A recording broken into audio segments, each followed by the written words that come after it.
Three top members of the National Biker Gang are now behind bars this morning. The FBI arrested members of the Bandidos in San Antonio yesterday. Houston, February 2025. A federal courthouse buzzes with tension. 14 men in chains. RICO indictments stacked high. Murder, arson, racketeering. For years, they ruled Houston's streets through fear. Bodies dropped on highways. Buildings burned in the night. Rival bikers hunted like animals. Their code was simple: smash on sight. See an enemy, destroy them. But then came the federal government. 6 years of surveillance, undercover operations, wiretaps. The evidence mountain grew.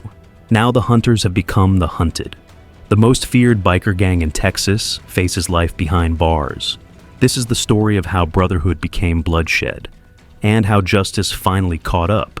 What this documentary will cover. In this documentary, we'll break down the story of the Bandidos' Welcome to Hell chapter in Houston, a group prosecutors say was created with one purpose: to crush a rival gang known as B East. We'll walk through the trail of crimes that built the federal case: murders, arson attacks, and violent assaults that left deep scars on Houston communities. We'll also look closely at how the investigation unfolded. Federal agents and prosecutors built a sweeping RICO indictment, charging more than a dozen members and exposing the chapter's inner structure. Along the way, we'll meet some of the unexpected names swept up in the case: a Marine veteran who once taught JROTC, and even a former reality TV contestant now facing racketeering charges. Every detail you hear is grounded in public records, court filings, and reporting from respected outlets. No exaggerations, just the real story of how one outlaw motorcycle club's Houston chapter went from the streets to the center of a federal courtroom. Bandidos, MC, history, and structure? To understand the Houston case, we first need to look at the Bandidos themselves. The club was founded in San Leon, Texas in 1966 by Donald Eugene Chambers, better known by his nickname, Mother.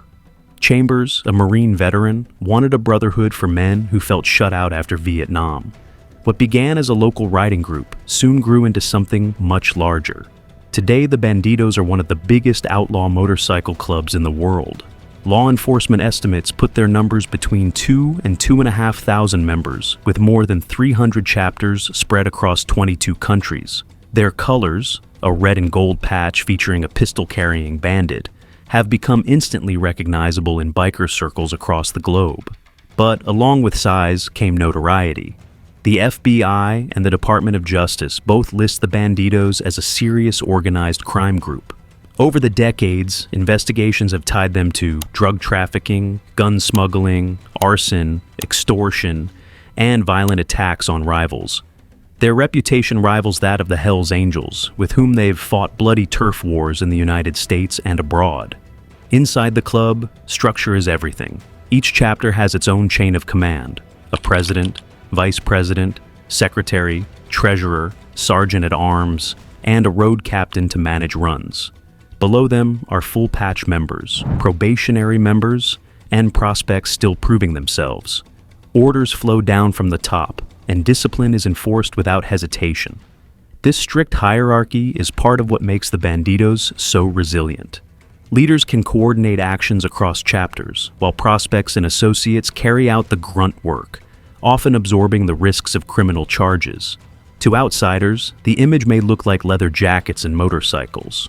To law enforcement, it's an international syndicate with a military-style chain of command.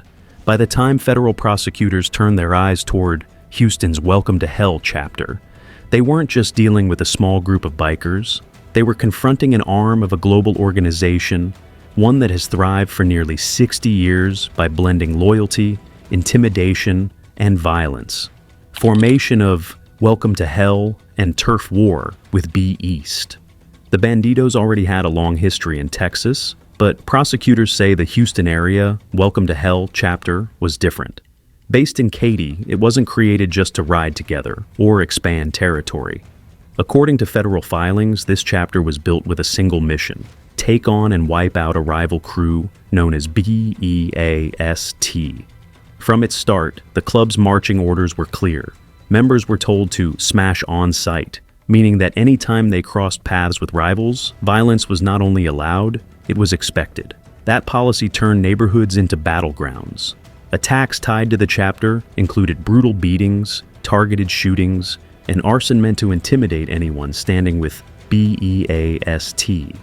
Investigators say these weren't random fights between hot-headed bikers. They were coordinated moves in a turf war, part of a broader effort to scare competitors off the streets of Houston.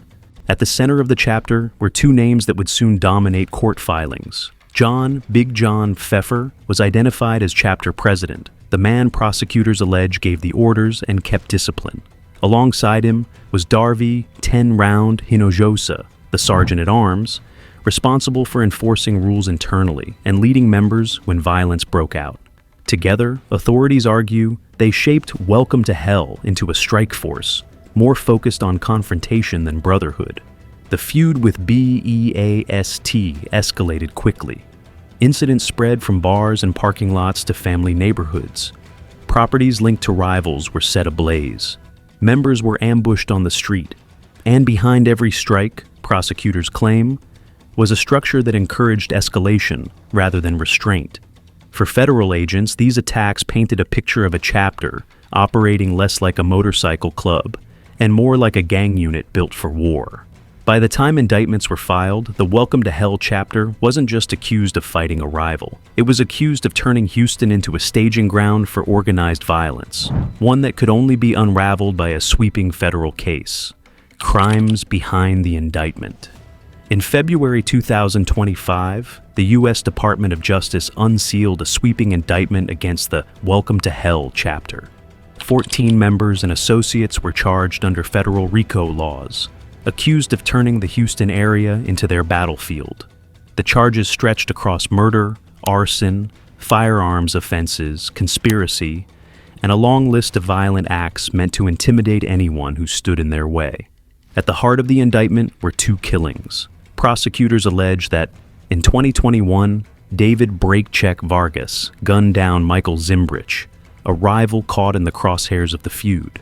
A year earlier, in 2020, Roy "Repo" Gomez was accused of killing Adam Burns, another act federal authorities say was carried out to maintain the Bandidos' grip on Houston streets. These weren't bar fights gone too far. They were described as calculated murders, designed to enforce control and send a message. The indictment also tied members of the chapter to a series of violent campaigns across the city. Bars that welcomed rivals were set on fire. Vehicles belonging to enemies were torched, and homes linked to suspected adversaries were attacked. Shootings broke out in neighborhoods, sometimes in the middle of the night, other times in broad daylight. Each act contributed to a climate of fear, reinforcing the idea that crossing the Bandidos carried a heavy price. RICO statutes allowed prosecutors to connect these incidents into a single picture. Instead of isolated crimes, the government argued they were all part of a criminal enterprise, an organized plan run by the Welcome to Hell chapter. By framing it this way, authorities could hold leaders responsible for the actions of their members, treating the chapter like a crime syndicate rather than a loose group of bikers. For the public, the details were shocking. A club that claimed to be about motorcycles was instead being portrayed as a network built on murder and intimidation. For law enforcement, it was validation of years of surveillance and undercover work, finally bringing the evidence together in one of the biggest biker gang cases Houston had ever seen. Key individuals inside the case. Beyond the headlines about the Bandidos as an outlaw club, the indictment also revealed the very different lives of some of the men facing charges. Among the most surprising was Brandon "Loco" Hance, a name many recognized from reality television. Hance once competed on Survivor, where his volatile personality made him memorable. Now, years later, he stands accused of arson and racketeering as part of the Welcome to Hell chapter. Prosecutors say he took part in attacks that went far beyond television drama, linking him to crimes intended to reinforce the gang's control of Houston. Another name caught public attention for very different reasons. Marcel Lett, a Marine veteran and respected JROTC instructor, was also indicted under RICO. For parents and students who knew him through his work in schools, the news was jarring. While he was released on bond under strict conditions, his case shows how deeply this chapter reached into Houston life, pulling in men from backgrounds that seemed far removed from organized crime. Court records also introduced the nicknames of other members tied to the indictment. Figures known as Monster, Dollar Bill, and Money Mike. Each of them, according to prosecutors, played a role in enforcing the gang's reputation through violence, intimidation, or firepower. Collectively, they weren't just street-level troublemakers. They were presented as part of a network acting under orders, carrying out crimes in service of a larger enterprise. These personal stories stood out because they broke stereotypes. A reality TV contestant, a school instructor, and men with colorful road names, together accused of belonging to the same violent brotherhood. It reinforced the government's claim that the Bandidos' Welcome to Hell chapter wasn't just about motorcycles or social gatherings.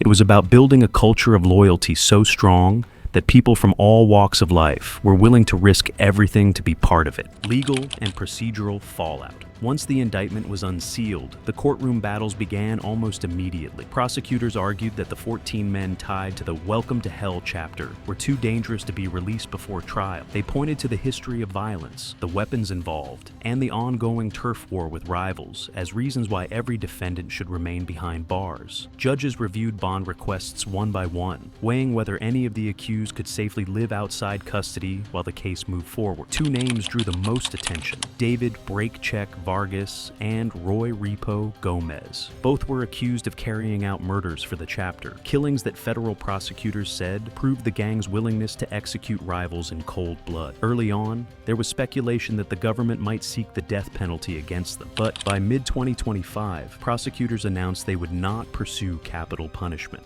Instead, Vargas and Gomez now face the possibility of life sentences if convicted, a decision officials explained would keep the focus on securing strong convictions rather than drawn-out appeals. The broader case is expected to be long and complex, with 14 defendants, multiple murder counts, arson, firearms charges, and racketeering allegations, all rolled into one. Prosecutors and defense teams alike have signaled that the trial may not move quickly. Although an October 2025 start date was set on paper, many legal observers expect delays, potentially pushing the case into 2026. Each postponement means more time for prosecutors to build their case, and more tension as communities wait for resolution. For now, the outcome remains uncertain, but with life sentences on the line and years of evidence gathered under RICO, the federal government has made clear it intends to dismantle the chapter from the top down. Impact: Houston's biker turf war exposed. The Houston indictments pulled back the curtain on just how far biker rivalries can reach. What might start as a feud over territory or reputation doesn't stay confined to clubhouses or back roads. Federal prosecutors described a campaign of violence that spilled into bars, neighborhoods, and public spaces, leaving not just rivals, but entire communities living with fear. Fires set at businesses, shootings on city streets, and brutal assaults became part of a cycle that residents could neither predict nor control. This is what makes the case so significant. It showed that an outlaw motorcycle club could function like a criminal enterprise, using loyalty and intimidation to spread violence far beyond their own ranks. The Welcome to Hell chapter wasn't just about motorcycles or brotherhood. It was, according to the indictment, about enforcing dominance through threats and bloodshed. For law enforcement, the case also underscores why RICO is such a powerful tool. Instead of prosecuting each murder, arson, or assault as separate crimes, RICO allows prosecutors to connect the dots,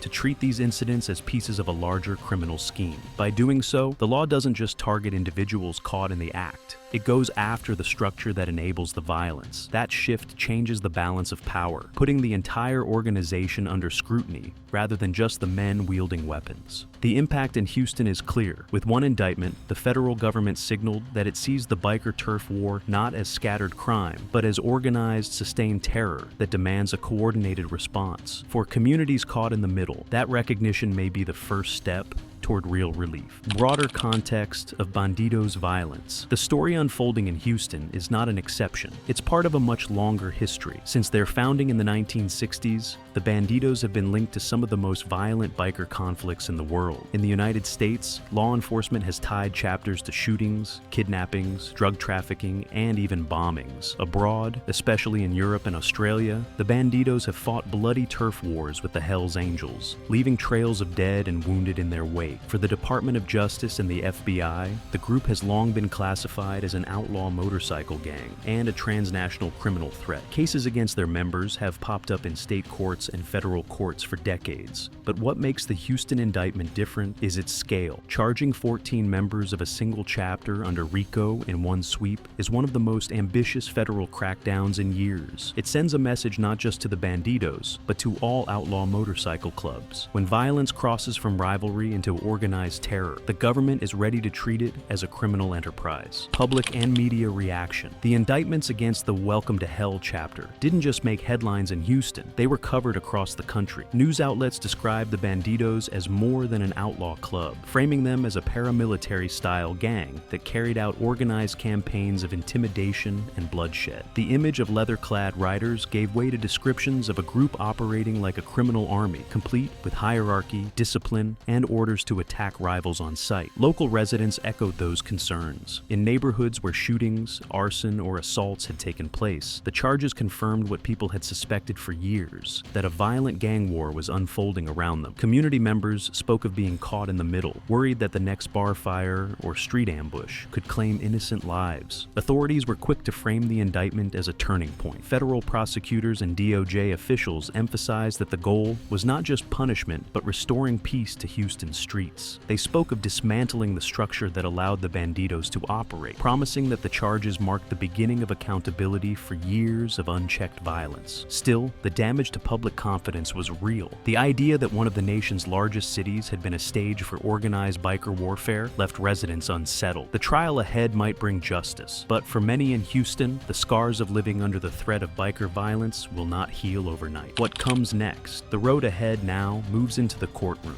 Prosecuting 14 defendants at once under RICO is no simple task. Each man has his own lawyer, his own defense strategy, and in some cases, claims of having no role in the most violent crimes. For prosecutors, the challenge will be to show how every murder, fire, and assault ties back to the larger organization, that the Welcome to Hell chapter wasn't just a loose circle of bikers, but a criminal enterprise with orders flowing from the top down. There is also the possibility of more arrests. Federal indictments often mark the start of a broader push, and investigators continue to examine evidence that could link additional members or associates to the same conspiracy. For a group as large as the Bandidos, one chapter's indictment could easily ripple outward. If convictions are secured, the impact could reach far beyond Houston. This case has the potential to become a model for how outlaw motorcycle gangs are prosecuted nationwide. By targeting leadership and structure through RICO, rather than just street-level violence, federal authorities are signaling a strategy that could reshape the way biker clubs are policed across the United States. Why this case matters. The Houston indictment is more than just another gang case. It's a test of federal power against one of the world's largest outlaw motorcycle clubs. For decades, the Bandidos cultivated an image built on brotherhood, rebellion, and a mystique of living outside the rules. But this case strips away that image and lays bare the mechanics of what prosecutors describe as an ongoing criminal enterprise. It shows how organized biker violence doesn't just appear in scattered bar fights or chance encounters on the road. Instead, it can be systematic, ordered, and enforced like any other syndicate. Murders, arson, and intimidation weren't isolated outbursts. They were part of a pattern, tied together by hierarchy and loyalty. That's why this case matters. It demonstrates that the government is willing to use its most powerful tools, like RICO, to confront organizations that hide behind the veneer of motorcycle culture. And it sends a message to other clubs across the country. When violence becomes the core of your identity, law enforcement will treat you not as outlaws, but as organized criminals. For years, the Welcome to Hell chapter carried itself with impunity, riding openly in Houston, while violence and fear spread in its wake. Rivals were beaten, homes were burned, and lives were cut short, all under the banner of a biker club that claimed brotherhood as its code. Now, that shield is being tested in the harsh light of a federal courtroom. The RICO indictment doesn't just target individuals. It strikes at the very structure that allowed this chapter to operate. Leaders giving orders, members carrying them out, and communities left to live with the consequences. Whether the government wins convictions or faces setbacks, the trial marks a turning point. For the first time, the Bandidos' Houston stronghold is being treated not as a local menace, but as part of a national criminal threat. And that is the lasting truth this story leaves behind. Behind the motorcycles, patches, and the mythology of outlaw life, there was a real empire, one built on blood and intimidation. Ordinary people paid the price when it was allowed to grow unchecked. Now, with the chapter facing its most serious challenge yet, Houston waits to see if justice will finally catch up.